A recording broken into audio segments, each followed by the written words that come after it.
So I'm here at Balfour's church with a group of singers who've gathered together to sing in solidarity with Palestine in the year of the Balfour Declaration centenary.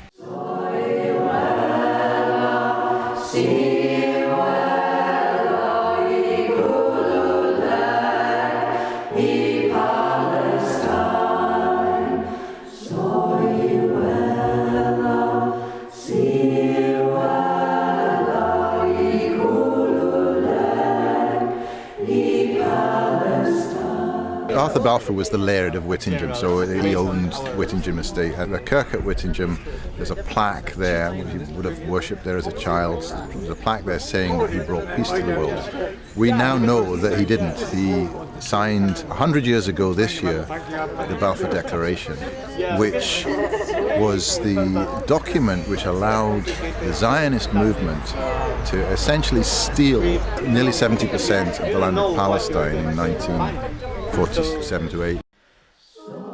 His Majesty's Government, I declared in my declaration, views with favour the establishment in Palestine of a national home for the Jewish people, and will use their best endeavours to facilitate the achievement of this object. He was a man of his time. He was building the empire. And so at that time, yes, great old Alf, how proud you would be of having someone like that come from your area. Israel and your occupation, there's no peace on stolen land. We'll sing out for liberation till you hear and understand. It said on that plaque in the church that he brought peace. But it's so clear it hasn't brought peace. It's brought decade after decade of suffering and war. We'll sing out for liberation till you hear and understand. Arthur Balfour obviously wanted to curry favour with the Zionist movement and committed the government to support their project of a national home for the Jews, which was then turned into a state on Palestinian land in which 750,000 Palestinians were evicted. Ethnic cleansing and apartheid should belong to history. Human rights cannot be signed. It's an ongoing tragedy, it's an ongoing political crisis, it's an ongoing process of colonisation, which we've seen with our own eyes.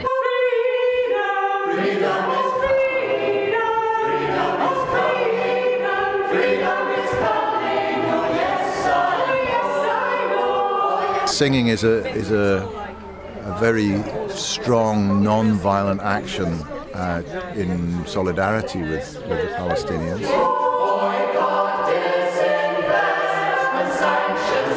Palestine will soon be free. We were singing in Palestine, we were singing in the West Bank just a few months ago.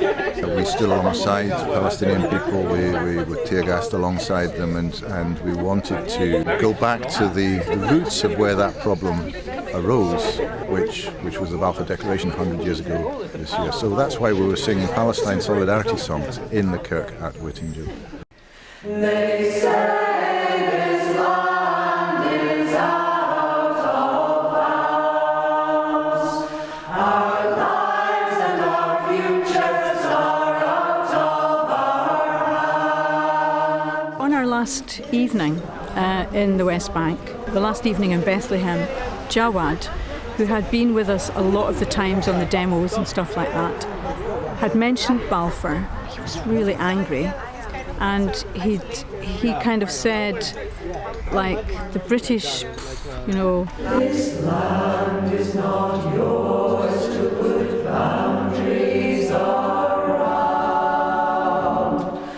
I know that he probably knew absolutely zilch about the Arab peoples of that country. He'd never been there.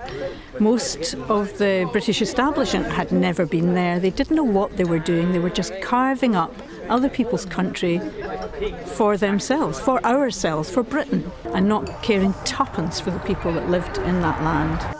This land is not yours to put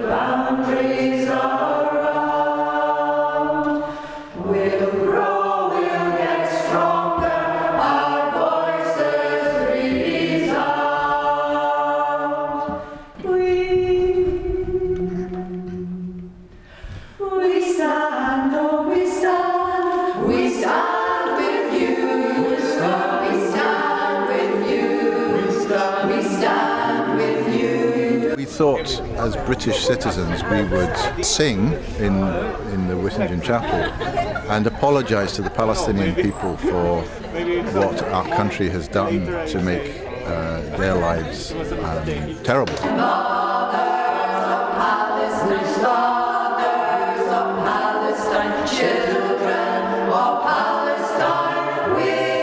This year, people want to celebrate his centenary, and it just feels like the wrong way to deal with it. It is difficult to understand why the British government wants to celebrate the Balfour Declaration. It is, in one sense, unbelievable. The willing destruction of Palestinian culture, Palestinian people evicting, creating refugees, massacres, all of these came about because of the Balfour Declaration. The human rights of the Palestinians doesn't seem to enter into it.